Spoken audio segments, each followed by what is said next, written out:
السلام عليكم ورحمة الله وبركاته. الحمد لله وكفى وسلام على عباده الذين اصطفى. أما بعد فقد قال الله تعالى في كلامه المجيد وفي فرقانه الحميد: أعوذ بالله من الشيطان الرجيم.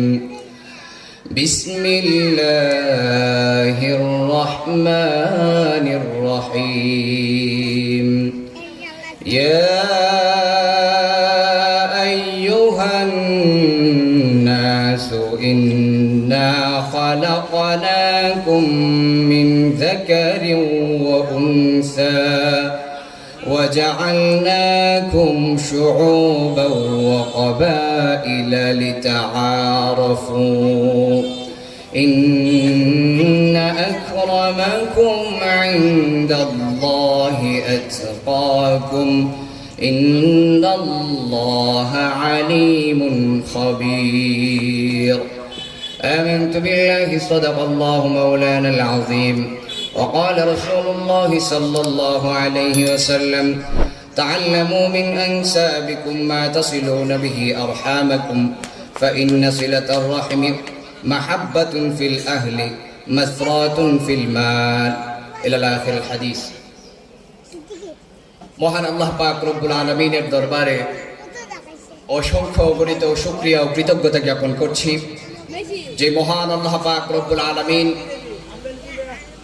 ঐতিহ্যবাহী পূর্ব ফুলবাড়িয়া কবরবাসীদের আত্মার মাগফিরাত কামনায় ফুলবাড়িয়ার ইসলামী জীবন পরিচালনার যুব সংগঠনের উদ্যোগে আয়োজিত আজকের ইসলামী মহাসম্মেলনের সূচনা আল্লাহর বড় মেহেরবানিতে যে আল্লাহ সূচনা করার তৌফিক দান করেছেন, অন্তরের অন্তঃস্থল থেকে সে মহান রব্বুল আলামিনের দরবারে আমরা সকলেই একবার কালিমাতুশ শুকর আদায় করছি। আমরা সবাই পড়ি আলহামদুলিল্লাহ।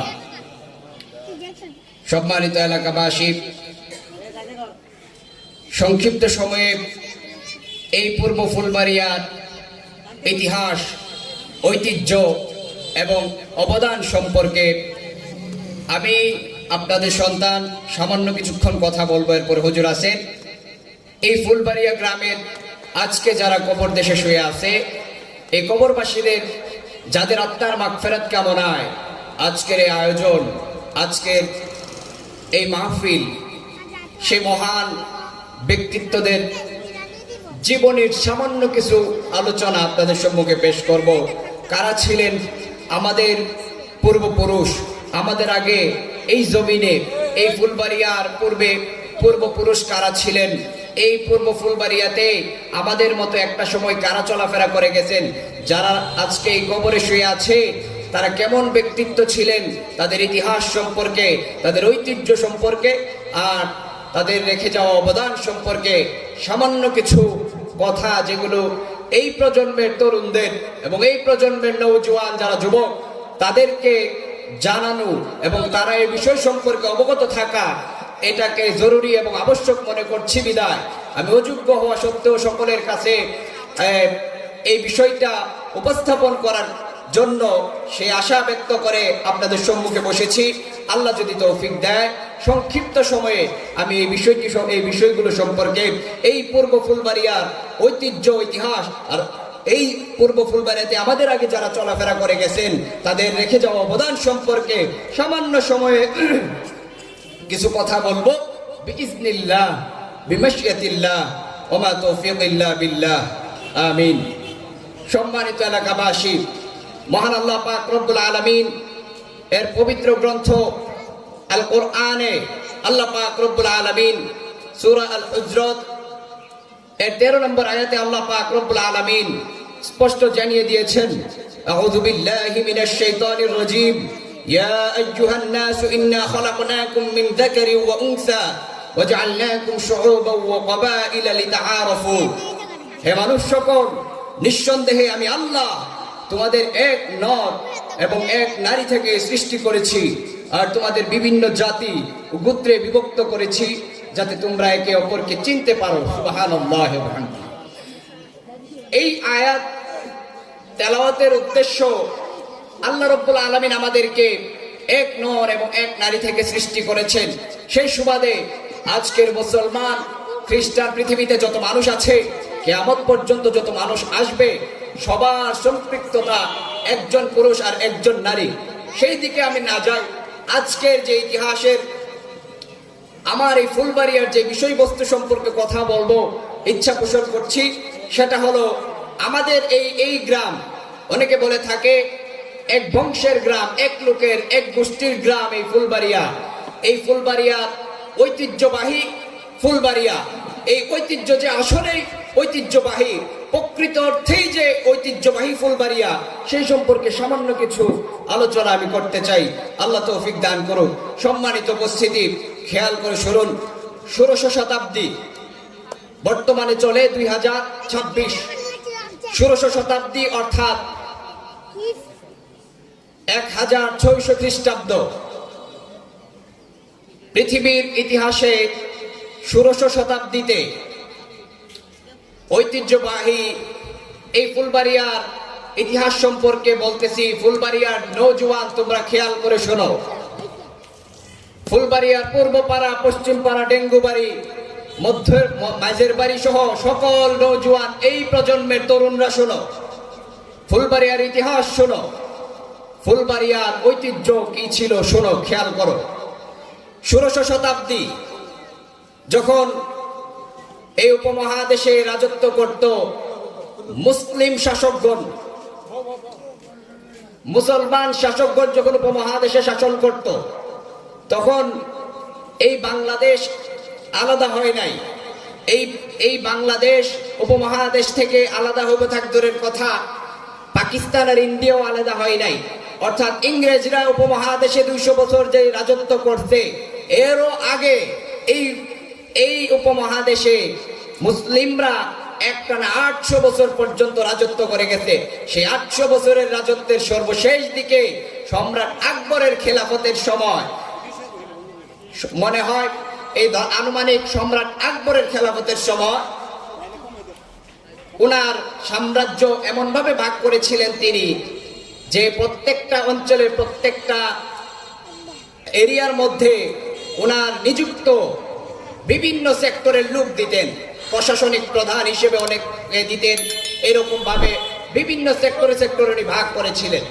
সেই ধারাবাহিকতায় তৎকালীন সময়ের এক উপমহাদেশের যেই ওনার নিযুক্ত করা এক লোক ছিল, ওনার নাম ছিল, আধ্যাত্মিক ব্যক্তিত্ব, ওনার নাম ছিল নওয়াব ওয়াজিদুল্লাহ খাঁ। এখন নওয়াব কাকে বলে?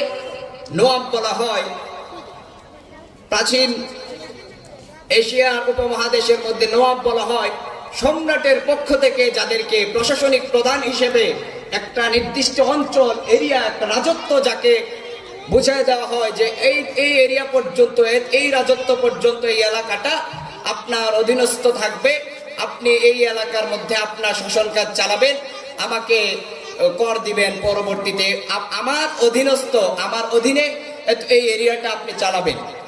ওই সময়কার সময়ে নওয়াব ওয়াজিদুল্লাহ খাঁ রহমাতুল্লাহি আলাইহি, উনি ছিলেন মুলতানের শাসক। মুলতান উপমহাদেশের নির্দিষ্ট একটা এলাকার নাম। ওই যে মুলতানের শাসক ছিলেন নওয়াব ওয়াজিদুল্লাহ খাঁ রহমাতুল্লাহি আলাইহি, ওনার 12তম অধস্থন পুরুষ হলাম আমি। ওই ওয়াজিদুল্লাহ খাঁ রহমাতুল্লাহি আলাইহি, উনি ছিলেন নওয়াব, ওনার 12তম অধস্থন পুরুষ আমি, আজকের এই ফুলবাড়িয়ার সন্তান। তো ফুলবাড়িয়ার ইতিহাস, এই যে নওয়াব ওয়াজিদুল্লাহ খাঁ রহমাতুল্লাহি আলাইহি, ওনার 2 সন্তান ছিলেন। বড় সন্তানের নাম বারে খাঁ রহমাতুল্লাহি আলাইহি। এই বারে খাঁ রহমাতুল্লাহি আলাইহি ছিলেন খুবই খোদাভীরু, আল্লাহওয়ালা, মুত্তাকি, পরহেজগার, দুনিয়া বিমুখ একজন লোক। ওনার ক্ষুধাবিরতা এত প্রবল ছিল, দুনিয়ার প্রতি ওনার কোনো আকৃষ্টতাই ছিল না। ওনার ছোট ভাই আবার দুনিয়াদারিতে অনেক একটু পারদর্শী ছিল, বড় ভাইয়ের তুলনায় একটু বেশি। বাবা ওয়াজিদুল্লাহ খাঁ, নওয়াব ওয়াজিদুল্লাহ খাঁ রহমাতুল্লাহ আলাইহি যখন এই বিষয়টা খেয়াল করলেন, লক্ষ্য করলেন, উনি পরবর্তীতে ওনার রাজত্ব, ওনার যখন বার্ধক্যকাল চলে আসলো, উনি চিন্তা করলেন যে আমার পরবর্তীতে আমার স্থলাভিষিক্ত তো একজনকে রেখে যাওয়া উচিত। আমার সন্তানদের মধ্যে আমার বড় সন্তান তো খুবই আল্লাহওয়ালা, দুনিয়া বিমুখ, তাকে দিয়ে রাজত্ব চালানো, সে মানুষের সাথে কঠোর আচরণ করতে পারবে না, তাই সে তো আধ্যাত্মিক লাইনের দেখা যায়, একটু অন্য লাইনের, তাকে দিয়ে রাজত্বের কাজ চলবে না মনে হয়। উনি সেই নওয়াব ওয়াজিদুল্লাহ খাঁ রহমাতুল্লাহ আলাইহি উনি ওনার দ্বিতীয় সন্তানকে ওনার পরবর্তীতে সভাসদের সকলের সামনে উনি ঘোষণা করে দিলেন, আমার পরবর্তীতে এই রাজ্যের এই নওয়াব হিসেবে আমার পরবর্তী স্থলাভিষিক্ত যে হবে সে হলো আমার ছোট সন্তান। এই ঘোষণা করে দেওয়ার পরে ওনার বড় সন্তান বারেখা রহমাতুল্লাহ আলাইহি মনে কষ্ট পাইল যে আমি বড় সন্তান হওয়ার পরে আমার ছোট ভাইকে আব্বা পরবর্তীতে স্থলাভিষিক্ত ঘোষণা করে দিলেন। এই বিষয়টা উনি মানতে না পাইরা বাবা সেই রাজ্য ছেড়ে উনি ঘোড়ায় চলে আসলেন। আস্তে আস্তে এক পর্যায়ে আমাদের বর্তমানে এখন শাহবাজপুর এলাকায়, বর্তমানে সরাইলে শাহবাজপুর এলাকা, দেওয়ান শাহবাজ, যার নামে বর্তমানে শাহবাজপুর রাখা হয়েছে না, সেই দেওয়ান শাহবাজ রহমাতুল্লাহ আলাইহি ওনার কাছে, ওনার এরিয়ার ভিতরে যখন ঢুকলেন, মানুষেরা ওনার সিপাহী ওনাকে নিয়ে গেলেন ওনার কাছে। উনি জিজ্ঞাসাবাদ করলেন, আপনার বাড়ি কোথায়, এরকমের জিজ্ঞাসাবাদ যখন করা হইল, ওনার মূল পরিচয় যখন দেওয়ান শাহবাজ রহমাতুল্লাহ আলাইহি, যার নামে শাহবাজপুর এলাকা, উনি যখন ওনার মূল পরিচয় জানলেন যে উনি মুলতানের নওয়াব ওয়াজিদুল্লাহ খাঁ রহমাতুল্লাহ আলাইহির বড় সন্তান, এই মূল পরিচয় পাওয়ার পরে তখন উনি খুবই ওনার প্রতি একটু নরম হয়ে গেলেন এবং ওনার প্রতি আকৃষ্ট হয়ে গেলেন। এত বড় সম্ভ্রান্ত পরিবারের একজন লোক আমার এলাকায় আসছে, উনি যোগ্য, আর ওনার দুনিয়া বিমুখতা দেখে, ক্ষুধাভীরতা দেখে ওনাকে কিছুদিন এলাকার মধ্যে রেখে উনি যখন দেখলেন যে ওনার ভিতরে দুনিয়া বিমুখতা, উনি খুব আল্লাহওয়ালা মানুষ, তখন উনি ওনার কন্যার জন্য ওনাকে পাত্র হিসেবে নির্বাচন করেছেন। সুবহানাল্লাহ। এরপরে এই আল্লাহর এই বান্দা ওয়াজিদুল্লাহ খাঁ সাহেবের বড় ছেলে বারেখা রহমাতুল্লাহ আলাইহি ওনার কাছে এই যে দেওয়ান শাহবাজ রহমাতুল্লাহ আলাইহি ওনার কন্যা ওনার কাছে বিবাহ দিয়ে দিলেন।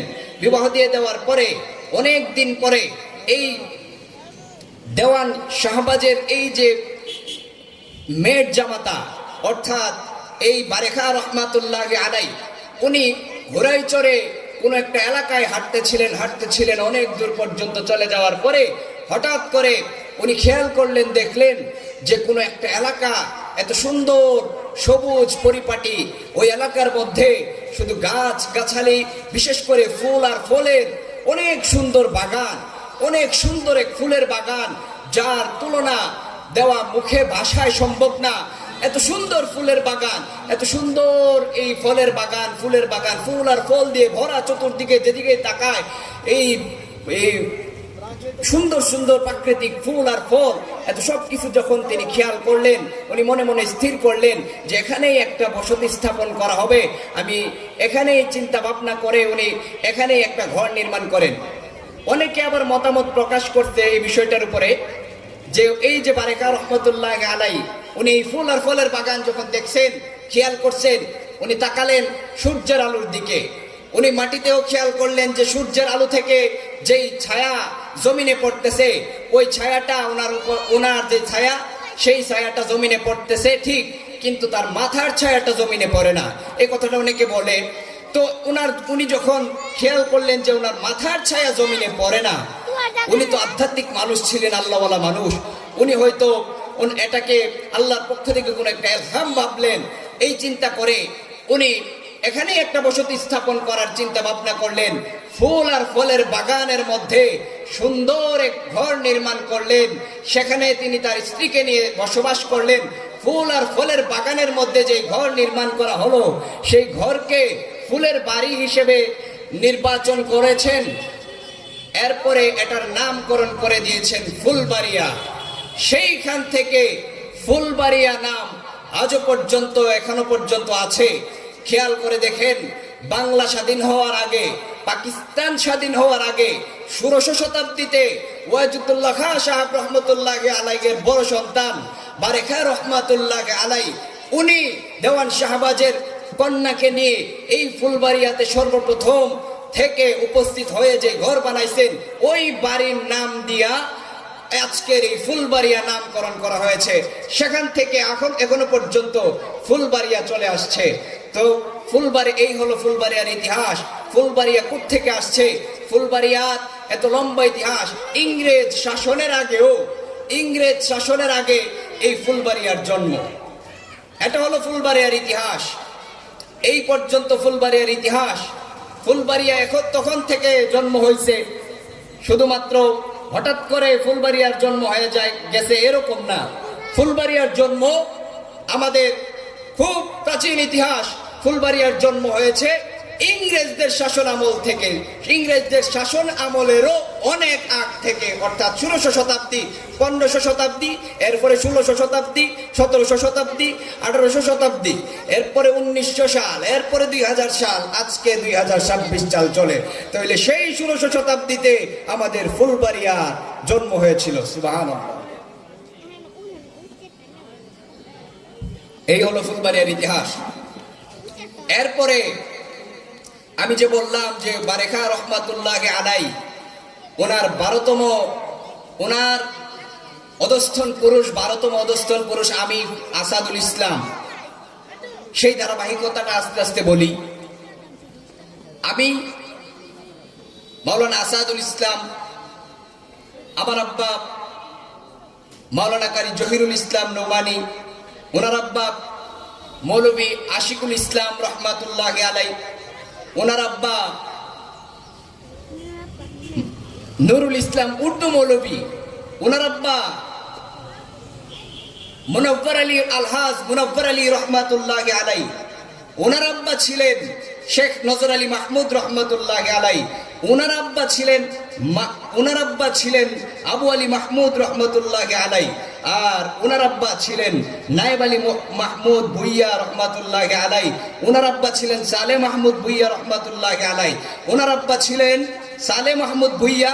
এই সালে মাহমুদ ভুইয়ার আব্বার নাম ছিলেন মিনা খা রহমাতুল্লাহ আলাই, ওনার আব্বা ছিলেন পিয়ার খা রহমাতুল্লাহ আলাই, ওনার আব্বার নাম ছিলেন ইয়ার খা রহমাতুল্লাহ আলাই, ওনার আব্বার নাম ছিলেন বারেখা রহমাতুল্লাহ আলাই, আর ওনার আব্বার নাম ছিলেন মুলতানের যিনি নওয়াব ছিলেন নওয়াব ওয়াজিদুল্লাহ খা রহমাতুল্লাহ আলাই। সেই ধারাবাহিকতায় নওয়াব ওয়াজিদুল্লাহ খা রহমাতুল্লাহ আলাইয়ের বড় সন্তান যে এই ফুলবাড়িয়াতে এসে ফুলবাড়িয়ার প্রতিষ্ঠা করলেন। এরপরে ফুলবাড়িয়া প্রতিষ্ঠা করার পরে সংক্ষিপ্ত আকারে আমি কথাগুলো বলে শেষ করি। এই প্রজন্মের যারা নতুন আছে তাদের জানা আবশ্যক এবং জরুরি মনে করছি বিদায়। আমরা যে এক গোষ্ঠীর, এক ঘরের, একটা পরিবারের সন্তান। আজকে আমাদের মধ্যে যে বিভেদ, আমাদের মধ্যে যে এই যে পরস্পরের দ্বিধা দ্বন্দ্ব, এই যে ঝগড়া ফ্যাসাদ, আমরা যে একটা বংশের মানুষ, সেই পরিচয় এই প্রজন্মের কাছে তুলে ধরতে চাই। আল্লাহ তৌফিক দান করুন। দেখেন, সবাই খেয়াল করেন, আমার এই প্রজন্মের ডেঙ্গু বাড়ির ছেলেরা তোমরা শোনো, পূর্ব পাড়া পশ্চিম পাড়া সব যুবক, এই প্রজন্মের জওয়ানরা তোমরা শোনো, খেয়াল করো। এই যে ওয়াজিদুল্লাহ খা রহমাতুল্লাহ আলাইয়ের বড় ছেলে বারেখা রহমাতুল্লাহ আলাই, ওনার ছেলের নাম ইয়ার খা রহমাতুল্লাহ আলাই। এই ওনার একটা ছেলেই ছিল ইয়ার খা। ওনার এই খা, আবার এই যে নামের পরে খা শব্দটা কেন ব্যবহার হয়? খা শব্দ ব্যবহার, এটা প্রাচীন মধ্য এশিয়া খা বা খান ছিল, এটা গোত্র প্রধান বা শাসকদের উপাধি। পরে এটি মুসলিম শাসকদের মাধ্যমে দক্ষিণ এশিয়ার ভারত, বাংলা, পাকিস্তান, বাংলাদেশ সহ পাকিস্তান সহ এদিকে মুসলিম শাসকদের মধ্যে এই নামের উপাধিটা এটা ছড়ায় পড়ছে। তো এটা হলো খার উপাধির এই বৈশিষ্ট্য। তো বারেখা রহমাতুল্লাহ আলাইয়ের একটাই ছেলে ছিল, ওনার নাম ইয়ার খা রহমাতুল্লাহ আলাই। ওনার একটাই ছেলে ছিল, ওনার নাম পিয়ার খাঁ রহমাতুল্লাহ আলাই। এই পিয়ার খাঁ রহমাতুল্লাহ আলাইয়ের একটাই ছেলে ছিল, ওনার নাম মিনা খাঁ রহমাতুল্লাহ আলাই। ওনার ছেলে ছিল, ওনার এই মিনা খাঁ রহমাতুল্লাহ আলাইয়ের ছেলের নাম ছিল সালেহ মাহমুদ রহমাতুল্লাহ আলাই। এই সালেহ মাহমুদ রহমাতুল্লাহ আলাই উনি ওনার নামের উপাধির মধ্যে খা নামটা এটা উনি কাটছেন, কাইটটা খা পরিবর্তন করে ভুইয়া পদবী তিনি গ্রহণ করছেন।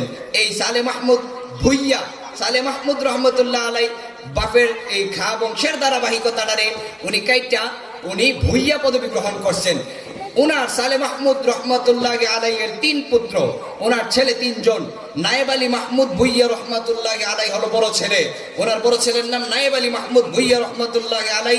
তার বংশধররা থাকেন আজকের এই মধ্যপাড়ায় আর পশ্চিম পাড়ায় আর সবুজ পাড়ায়। এই মধ্যপাড়া আমাদের ইমাইদের বাড়ি, আর সবুজ পাড়ার মধ্যে আর পশ্চিম পাড়ার মধ্যে এই নায়েব আলী মাহমুদ ভুইয়া রহমতুল্লাহ আলাইয়ের সন্তানেরা থাকে। ওনার 2 নম্বর ছেলে অর্থাৎ সালেহ মাহমুদ ভুইয়া রহমতুল্লাহ আলাইয়ের দ্বিতীয় ছেলে শেখ আলী মাহমুদ ভুইয়া রহমতুল্লাহ আলাই। ওনার যে বংশধররা পরবর্তীতে আসছে ওনারা থাকেন মৌলভী বাড়িতে আর এই পুরান বাড়িতে আর এই ডেঙ্গু বাড়িতে।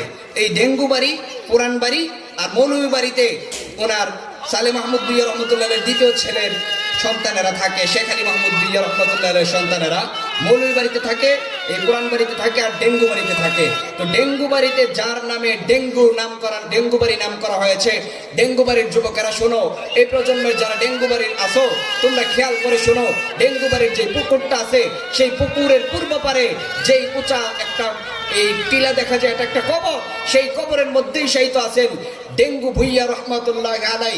ওনাকে ডেঙ্গু ভুইয়া রহমতুল্লাহ আলাই বলা হোক, ওনার নাম ছিল, ওনার নামেই ডেঙ্গু বাড়ি নাম করা হয়েছে, এই নামকরণ করা হয়েছে। তো এই যে ডেঙ্গু বাড়ি ওনারা ছিলেন, ওনার অনেক জমি জমা সই সম্পত্তি ছিল এলাকাতে। এই ডেঙ্গু বাড়ির যিনি নাকি প্রতিষ্ঠাতা ডেঙ্গু ভুইয়া রহমতুল্লাহ আলাইয়ের ছিল 3 সন্তান। 3 সন্তানের এক সন্তানের নাম ছিল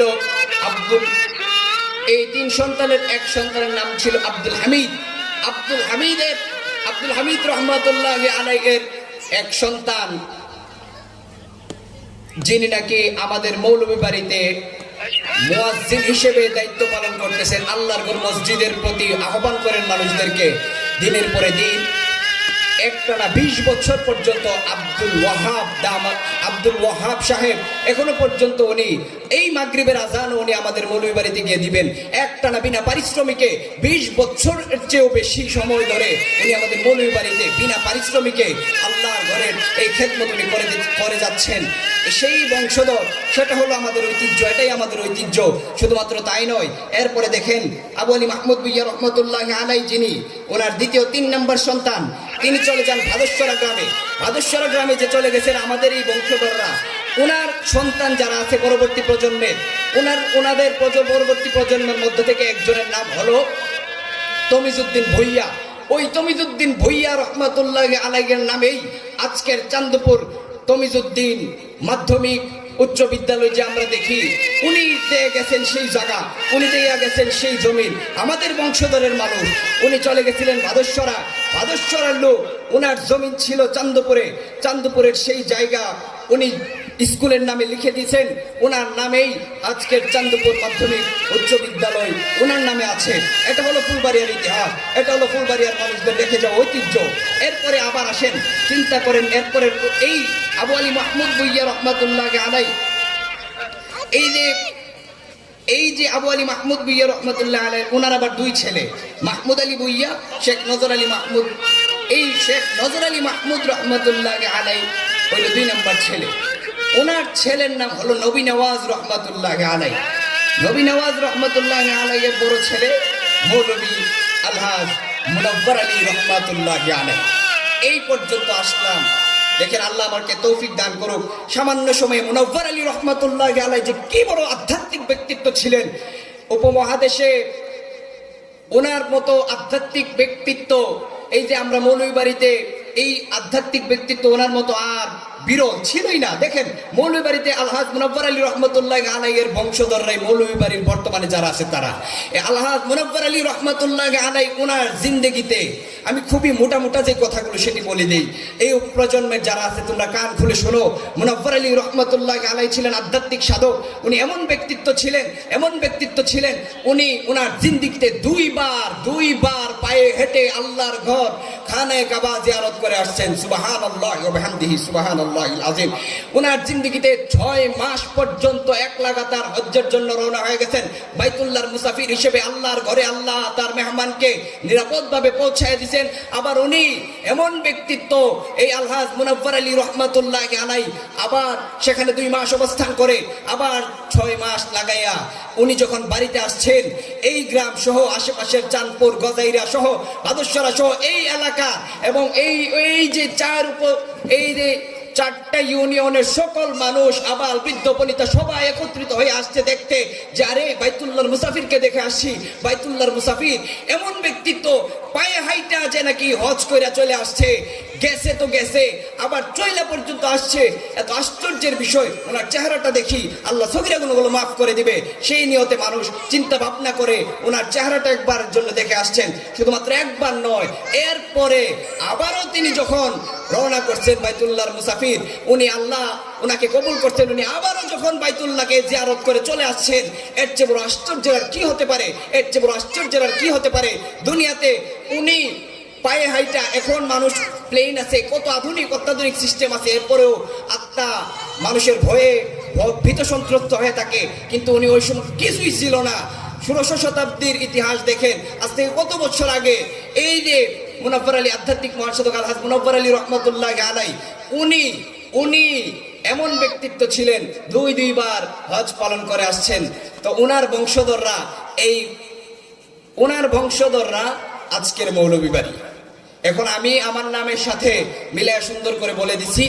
আর এই প্রজন্মের যারা আছো তোমরাও তোমাদের বাপ দাদার কাছ থেকে জিজ্ঞাসা করে খোঁজ করে মিলায়া দেখবা, তোমাদের নামও নওয়াব ওয়াজিদুল্লাহ খাঁ রহমাতুল্লাহ আলাইহির সাথে লেগে যাবে, তোমাদের ইতিহাসও লেগে যাবে। দেখো, চিন্তা করে দেখো। তো বলতেছিলাম এই মুনাব্বার আলী রহমাতুল্লাহ আলাইহির 4 সন্তান ছিল, প্রত্যেকেই আল্লাহওয়ালা, প্রত্যেকেই মানে অতুলনীয় ব্যক্তিত্ব ছিলেন, যুগের শ্রেষ্ঠ সন্তান ছিলেন। বাপ যদি এমন হয় সন্তানগুলো তো এরকমই হবে, এর চেয়ে বেশি ছিলেন। ওনার বড় সন্তান যিনি ছিলেন তিনার নাম হলো সিরাজুল ইসলাম সেকান্দার মৌলভী রহমাতুল্লাহ আলাইহি। আজকের যে ব্রাহ্মণবাড়িয়া, এত বড় ঐতিহাসিক ঐতিহ্যবাহী যে ব্রাহ্মণবাড়িয়া জামিয়া ইসলামিয়া ইউনুসিয়া ব্রাহ্মণবাড়িয়া মাদ্রাসা, শতবর্ষী পুরাতন মাদ্রাসা, এই মাদ্রাসার ইতিহাস তালাশ করে দেখো।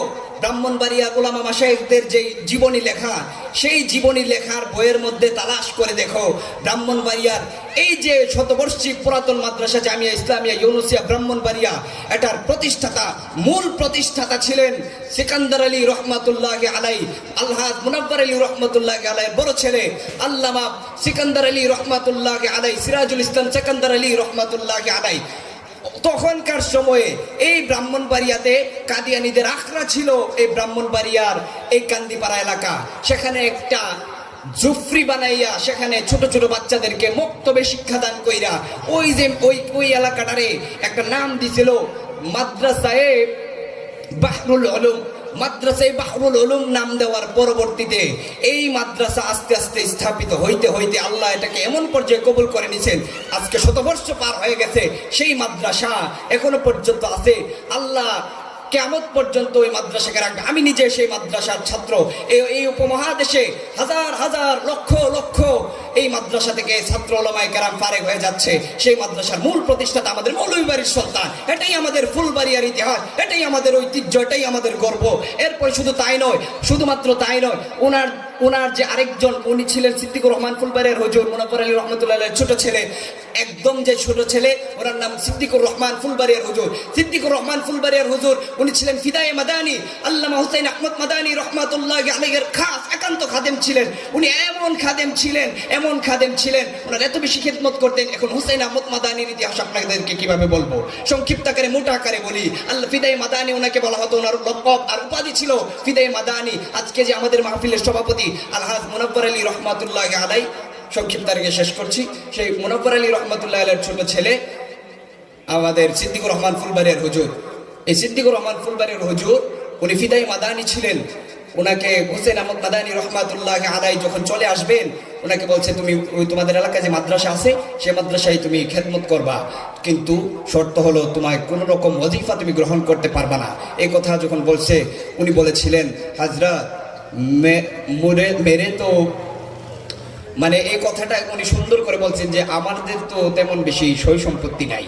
উনি বলছেন তখন হুসাইন আহমদ মাদানি রহমাতুল্লাহ আলাইহি বলছেন যে তোমারে লিয়ে কি তোমারা আল্লাহ কাফি নেই, সুবহানাল্লাহ।